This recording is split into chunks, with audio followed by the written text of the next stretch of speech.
Welcome back to Definitely Not Definitive. I'm Ken. And I'm Bethany. And we're just a deadly duo in love that loves reacting to some death battle. It's a death battle. Yeah, it's a new death battle. So we got Ant-Man versus Adam. This is their, I believe, season 10 for death battle.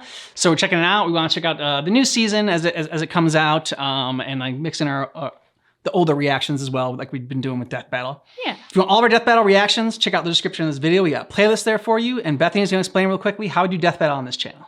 So if you've joined us in the past, you know Ken and I like to do bets on who the winner of the death battle is going to be. And this year, to make it interesting, we've got money. So nothing like some good old-fashioned Monopoly money to make the bet interesting. So what we'll do is we'll watch the first part of the video where they talk about the characters, their special skills, their armor, advantages, disadvantages. Then we'll stop it, we'll place our bets, and then we watch the second half when we actually get to see the death battle to know which one of us is right, which one of us is wrong, or if we're both right, which one of us scored more money. Exactly. This episode is sponsored by BetterHelp and Mint Mobile. Bum, bum, bum. Bum, bum, bum. Ant-Man, Marvel's founding member of the Avengers. The Atom, DC's legendary Mighty Might. Good things come in small packages. The bigger they are, the harder they fall. Oh, We're just trying to get these out of the way. He's Wiz and I'm Boomstick. And it's our job to analyze their weapons, armor, and skills to find out who would win a death battle. Did you know that ants can lift 50 times their own body weight? Yep. That'd be like if you lifted a car straight over your head. I did, thanks to my fun fact of the day calendar. Also, Hawaiian pizza was invented in Canada yesterday. Well, I bet our calendar didn't tell you that Dr. Henry Pym, aka Hank, was considered a genius at a very early age. By 3 years old, doctors declared that he was smarter than both his parents combined. that's He trouble. eventually majored in biochemistry and became one of the most successful scientists in his field. He had big ideas about shrinking the Headmaster of size of Avengers cargo to Academy. reduce shipping costs. Logistics. All of which made him a laughingstock in the scientific community and sparked a long-lasting insecurity and need to prove himself. But he did it. He developed a working serum. He went from laughing stock to Christmas stocking. The much better stuck, right behind Bean and Life. So, Poor naturally, lamb. he tested the serum on himself, like any self-respecting scientist would, and shrank Dumps down it to on the himself. size of an ant. And just when things started going south, a sweet little ant, let's call her Aunt Hathaway, swooped in and led Hank safely back to his lab where he could return to full size. Hank then harnessed the serum and became the superhero, Ant-Man. Along with his new identity came a fascination in entomology, which makes total sense. Ants are fascinating. Did you know that ants can talk to each other in a bunch of different ways? Through touch, sound, or even sharing information by barfing at each other. It's actually called On their butts? trophallaxis, and they're not barfing per se. It's more like passing food mouth to mouth. Gross! Hank figured out how to communicate with his new pets, not by barfing, but by creating a cybernetic helmet that mirrors an ant's antenna. And he's even developed genuine relationships with some ants, like Ulysses S. Ant here. But he didn't stop there. Hank developed a lot of amazing tech like a stinger pistol that focuses his bioenergy into a stun beam, and image-inducing camouflage to mask himself as an ant. It worked so well it fooled Reed Richards, the smartest guy on the planet. He also built a suit that runs on that nifty serum he made back in his lab. It lets him shrink thanks to the newly discovered Pym particles, named after himself. Classic Hank. And the Pym particle is the key to unlocking the fundamental constants of the quantum mechanics at play here. They enable you to decrease the distance between atoms. However, in order to do that, he'd have to change the Bohr radius, the ratio of electron mass to the distance the electrons orbit an atom's nucleus. Well, of course. Like how when you make a bagel pizza, you can't fit the whole pizza on the bagel. Believe me, I've tried. It's too small. You just gotta put less on. Sure, Boomstick. So the Pym particles are actually displacing mass to an alternate dimension in order to maintain that ratio. Oh, it's like having a second bagel to put the rest of your pizza on. I get it. But if that were true, he shouldn't be able to punch with full-size strength if he has less mass. And he's definitely lighter, because otherwise he'd crush the sweet ants he rides, like Vincent Van Gogh here. His mass is being replaced with massless neutrinos, but that doesn't adequately explain how he can have less mass and seemingly more mass at the same time. Sure it does, Wiz. Trust Pym and his particles. Look at the guy. He's explaining the whole thing while wearing a lab coat. What's more trustworthy than that? You're the exception. You think you understand this? Oh, of course. He's small but strong. You said something about a boar, so I guess you wanted ham on that pizza, but I already made the pizza. Will you take that coat off? No. Oh. Regardless, there is virtually no limit to Hank's ability to shrink. He can go beyond subatomic down to the underspace, a plane of existence below all realities in the Marvel Universe. And Hank has heard of literally underspace changed his before. biology. He's rewritten his own chemical makeup to prevent anyone else from changing his size. And he's used Pym particles so much, he's now got an energy field around him that lets him change the size of people or objects on the fly. Or touch her by straight up firing Pym particles in the air. He's never shy about using them either. He eventually supplied his wife, Janet Van Dyne, with some Pym tech to become the Wasp, his partner in crime fighting. The two ended up rubbing shoulders with A-listers like Thor, Iron Man, and the Hulk to take down Loki. Ant-Man and the Wasp were actually the ones that captured him and pitched the idea of forming the Avengers. Unfortunately, Hank's insecurities started to creep back in, and he felt that if he wanted to keep up with the big heroes, he was going to have to think bigger. Enter a bunch of those Pym-powered alter egos like Yellow Jacket and Giant Man, where he can grow anywhere from 12 feet tall to so big he can enter the overspace, the polar opposite of the underspace. There he met Eternity, who called him Earth's Scientist Supreme.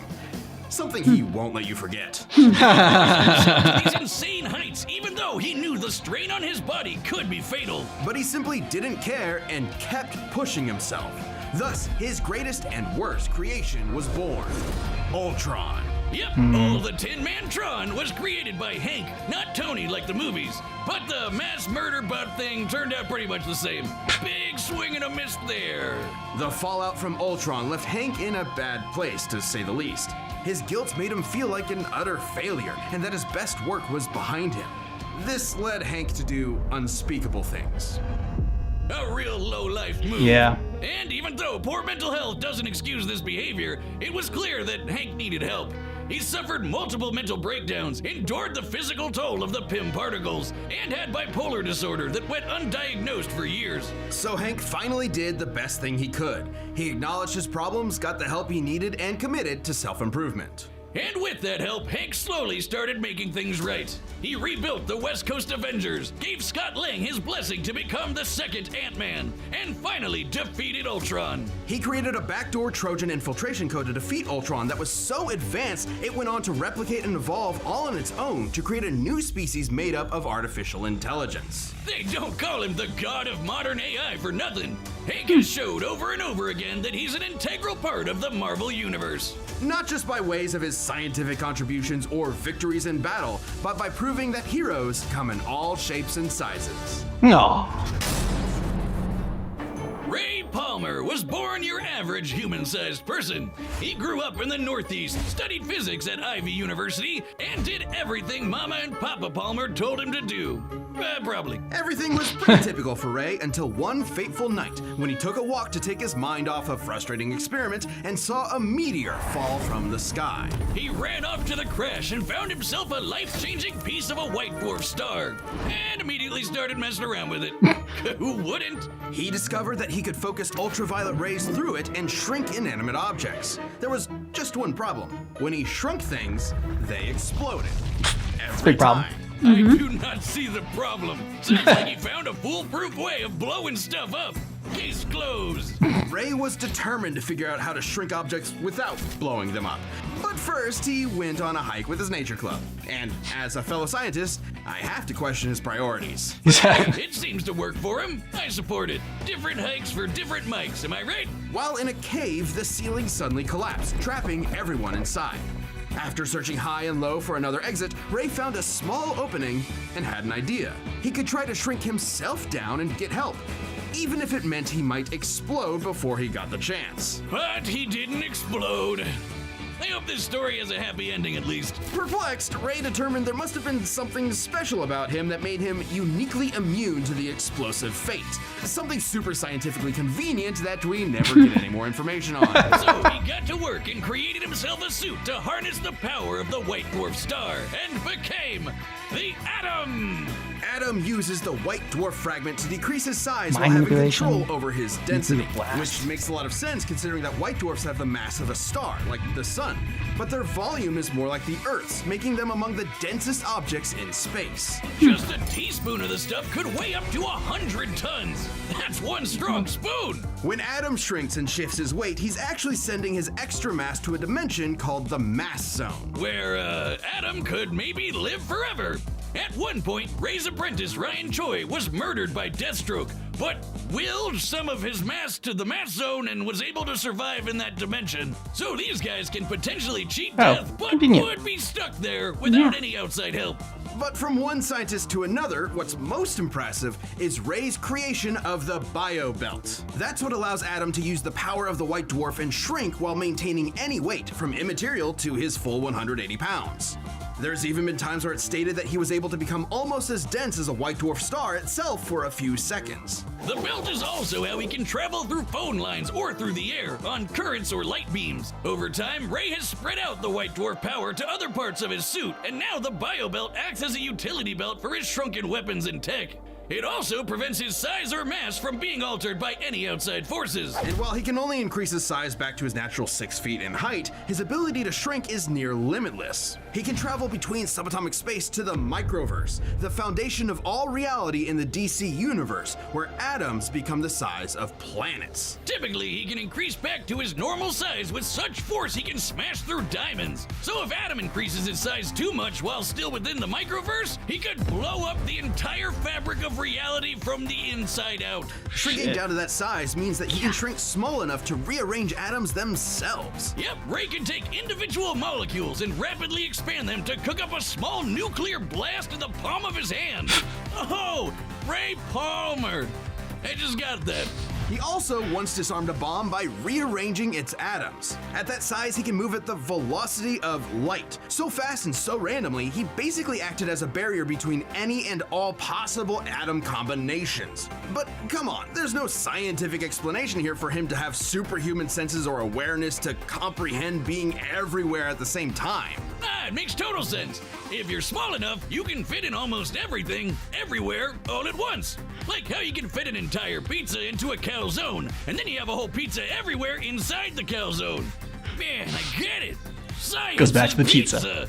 No! Science is all I have! Why are you doing this to me? On top of all of Ray's amazing inventions and abilities, he's also got some more classic weapons, like a laser blaster and a frickin' sword he used to fight a giant crocodile. Nice. Relative to his size. That was when Ray was believed to be dead, but was actually just stuck at 6 inches tall and stranded in the Amazon rainforest, where he encountered an alien race known as the Catarthans. And get this, he ended up leading a rebellion against their tyrant king and became the ruler of all the Kardashians. And his heroism didn't stop there. The Atom was a very well-respected hero, and was even asked to join the Justice League of America shortly after it was formed. He fought alongside Batman and his best bud, Hawkman.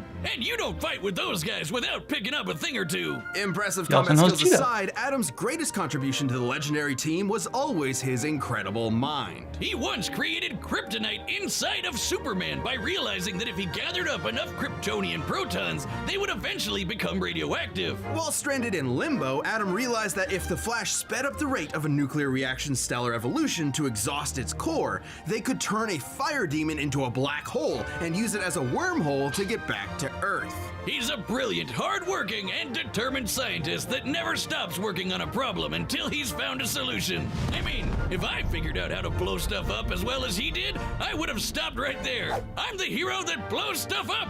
Wouldn't even need to change my name. Ray Palmer lived the dream, going from Sure, research broomstick scientist to legendary superhero. He picked up the pieces presented to him and built something greater than the sum of its parts. Who knew this tiny titan with massive brains would have just as much brawn to back it up? They threw a lot of science at us. They did. And This is very sciencey. I can't say I understood probably even half of it. So I'm doing one of my conservative bets. I'm going 5. I'm doing it on Ant-Man for loyalty. All right. I feel like Adam's going to win, but I'm loyal. And so there you have it.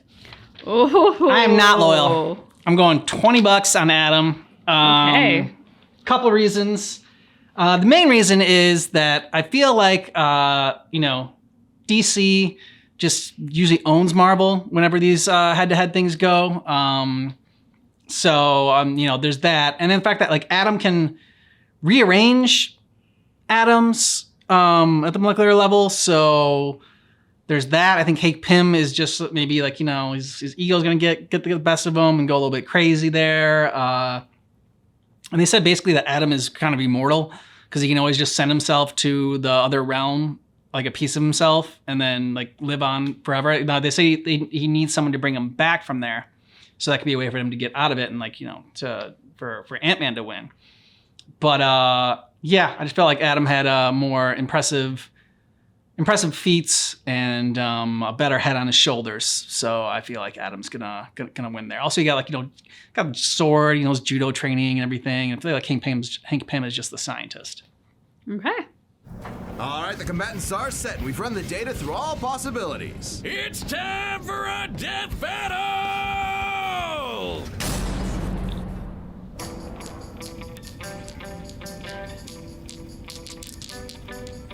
You should pick on someone your own size, relatively speaking. How did you do this? It's laced with a particle I've never seen before. They're called Pym particles, and I'm Hank Pym, Scientist Supreme. You should have knocked. God. Yay! Tiny fight! Ooh. Ouch. Yep. Uh-oh. Almost a short battle. You're using pieces of a white dwarf star? That's cute. Everything we needed already existed. You just needed to be smart enough to put the pieces together. Scientist Supreme? Ooh. Nice. Did you know that at any given moment, there are about 2.5 million ants under your feet? I mean, that makes sense, but why are you bringing that up?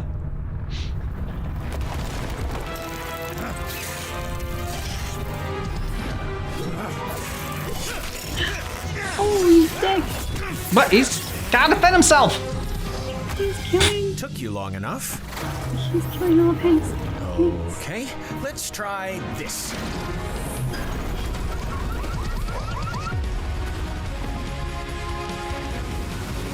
I'll hack his belt. You lay low and let me know what you find. Ah, nice. Yes, queen.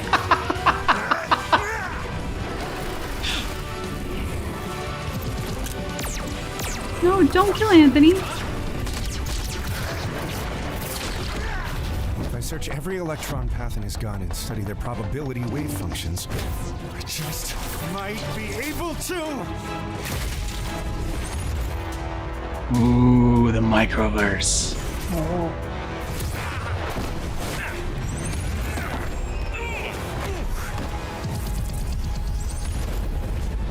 No, you're blow up the entire universe. What's happening? He must be reaching his limit. If we don't get out of here quick, he's gonna destroy all of reality. Now, my pets! You have your tricks and your tools, but I created something beyond the limits of human existence. I operate on a scale you can't even comprehend. Overspace. You can't be afraid to think big. Oh! Oh, that is not a good way to go. Damn! KO! Ant-Man and Adam both had many answers to each other's abilities and arsenals. Both were able to store various weapons at a shrunken state, both were trained in judo, and they both could obviously keep up with each other's ability to shrink at will. Though there was one small thing Adam couldn't answer to. The It's true. ants. Hank's bond with his pets led him some small advantages, and Ray just didn't have enough anti-ant tools in his bio belt. But in Adam's defense, the fact that he could punch with a fist packed with all of his mass meant that a close-up fight, while small, would leave Hank with few options since he can only punch with his normal human strength. Even still, all Ant-Man would need to do is keep his dissed ants with the help of his insect confidence Yes, and Queen. devise another plan of ant attack. Something Hank has no shortage of. For instance, Ant-Man could alter Adam's size thanks to the Pym particle field he generates. Hank would just need to stall long enough to remove or disable Adam's biobelt, and he's had no trouble hacking enemy tech in the past. But even with the bio belt busted, it wouldn't stop Adam's ability to shrink, since the white dwarf power is contained throughout his suit. Destroying the belt only meant that Ant-Man could alter Adam's size. Whereas Hank has literally rewritten his own biology to prevent outside size alteration. And while Adam's abilities are definitely impressive, they are limited, and Ant-Man simply aren't, at least by comparison. Hank could always match Ray's size or just take the fight to the overspace where he would have the edge, both physically and mentally. The overspace can mess with the human mind, but we've seen that Hank can handle it. But if the Scientist Supreme is really so smart, why didn't he just immediately go up Adam's butt and blow him up from the inside? What's wrong with you, Wiz? Aren't you a fellow man of science? This is the meanest thing you've ever done to me. Sized up Ant-Man, but in the end, he was the one who had to say, Uncle. The winner is Ant-Man. Okay, so you can smile, you can gloat, it's fine, it's My okay. lead continues. Yes, your lead continues. So you are up to 320. Yeah. And I'm down to 250. Back down to where I started, down to 250. So I'm glad that they gave Marvel the win too. Like I said, they usually goes for DC. So I shouldn't have been had that bias going into it. Forgot about the ants. That was huge, and the fact that Hank's can't be affected. Hank's size can't be affected. Like no one can change his size. That was something that, like, when they said it, I told myself to remember that, and I just didn't. I should have written it down. I did think about the fact that Hank, like they said, he had sort of like the Pym particle force field around him. Like Hank is a Marvel character who can use the Force. And so I remember thinking, like, okay, this might be the one area where I feel like Hank has an advantage, because I too forgot about the ant army. Yeah. I didn't He's fucking Ant-Man. consider that he has his own army, which is a huge oversight. Yep. I thought a lot of what they said about Adam was an advantage to him in a lot of ways. So they did a good job setting it up, because they made it seem like there was an advantage there that there really wasn't. So it gave you the surprise ending. Yeah, I was gonna have Ant-Man go first, because then you forget a little bit about, like, again, he's freaking Ant-Man. His name's Ant-Man. It's in the name. I don't know how I forgot about the ants, but I did. I was thinking all about the size and, like, you know, and the density, and the science starts to then get in your head, and you start to overthink things, and just like, you know, next time I'm just gonna bet on the name. Who has the cooler name, the better name? Ant-Man. Yeah. The battle itself was cool. They pulled out some tricks from, like, the Ant-Man movie itself. Like when one of my favorite parts of the Ant-Man movie was, like, with the train when it's coming at Yellow Jacket, and he's like, ah, and then you just see it like Derailed. boom, think. It's a little toy. Yep. I did like that with the beads when they fell off. Yep. So they did that. That was smart. And then when Adam gets bigger and then just squishes the ants, like, oh yeah, by the way, I can just, like, get bigger than these guys. Instead of fighting with the sword, I can just grow and smush them. Yeah. Yeah, I felt bad for the ants. Although, have you ever tried to crush an ant, like, with your foot or with your shoe or anything like that? It's not easy. It's not easy to crush ants. Like, they, like, always, like, find a way to, like, I don't know, snake through the little crevices of your shoe and whatnot. And so You've just confessed to ant homicide on our channel. I have Intentional ant homicide. intentional ant homicide. Yeah, it's true. I'm a monster. I'm sorry. This is why I lost. The ants and I won. Karma. Yeah. What'd you think? I enjoyed it. I enjoyed the battle. I like the different layers that they really put into it, with the different sizes and the microverse and the outer space. And I mean, they really Overspace, yeah. overspace. Sorry, but they really made use of a lot of what they talked about for these characters. And I like the fact that they brought in a little bit of a sort of like personal battle between Wiz and Boomstick in this, and sort of Wiz saying, like, those are the meanest things you've ever said to me. It just they let us know their characters of the Death Battle channel even more so with this than just learning about our beloved DC and Marvel characters. Now I want some freaking pizza though. Yeah, oh god, yeah. That Getting me pizza hungry. talk was definitely, yeah. You'll tell us how much you thought about this down below in the comments. And if you want all of our Death Battle reactions, check out the description of this video. We got a playlist there for you. Thanks so much for checking out our reaction for Death Battle Ant-Man versus Atom, but just keep in mind That our reaction is definitely not definitive.